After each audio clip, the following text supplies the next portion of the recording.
નમસ્કાર, આપ જોઈ રહ્યા છો સ્પાર્ક ટુડે ન્યૂઝ। વડાપ્રધાન નરેન્દ્ર મોદીના વિકાસ, વિશ્વાસ અને જનકલ્યાણના 12 વર્ષની ઉજવણી ભારતીય જનતા પાર્ટી દ્વારા કરવામાં આવી રહી છે, જે અંતર્ગત આજે ડભોઈ જિલ્લા પ્રમુખ ડોક્ટર બીજે બ્રહ્મભટ્ટ તેમજ સાંસદ જશુભાઈ રાઠવા દ્વારા ડભોઈના બદ્રીનારાયણ મંદિર ખાતે 1008 સુદર્શનાચાર્ય મહારાજ તેમજ નીલકંઠ પાર્ક સ્વામિનારાયણ મંદિરના મહંત પુરાણી સ્વામી તેમજ જૈન સંપ્રદાયના મંદિરો ખાતે સાધુ સંતોની મુલાકાત લઈ જનસંપર્ક અભિયાન હાથ ધર્યું હતું। આ પ્રસંગે શહેર પ્રમુખ દીક્ષિતભાઈ દવે, મહામંત્રી હિરેન શાહ સહિત મોટી સંખ્યામાં ભાજપના આગેવાનો ઉપસ્થિત રહ્યા હતા।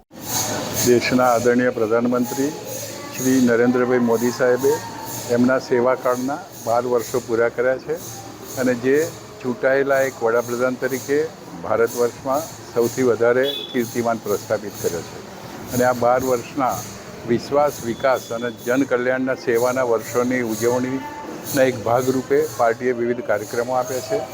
એ વૃક્ષારોપણ હોય, સ્વચ્છતા અભિયાન હોય, પ્રબુદ્ધ નાગરિક સંમેલન હોય, વિશેષ જનસંપર્ક અભિયાન, યોગ દિવસ અને એ રીતે આજે વિશેષ જનસંપર્ક અભિયાન દરમિયાન એના ઉપક્રમે આજે અમે સમાજના વિવિધ આગેવાનો અને સંતોની મુલાકાત માટે નીકળ્યા છે। આજે અમારી સાથે છોટાઉદેપુરના સાંસદ શ્રી જશુભાઈ રાઠવા બી છે, મારા ડભોઈ નગરના પ્રમુખ, મહામંત્રી શ્રી, ભારતીય જનતા પાર્ટીના અનેક હોદ્દેદારો સાથે અમે સમાજના પ્રબુદ્ધ નાગરિકો, ડૉક્ટર, વકીલ, એન્જિનિયર, શિક્ષકો એમનો બી સંપર્ક કર્યો છે અને મહંતોમાં પુરાણી સ્વામી છે, આજે બદ્રીનારાયણના સ્વામી છે, જૈન સમાજના મંદિરોમાં જઈ અને લોકોના આશીર્વાદ લીધા છે અને માહિતી પૂરી પાડી છે। અસ્તુ, વંદે માતરમ, ભારત માતા કી જય।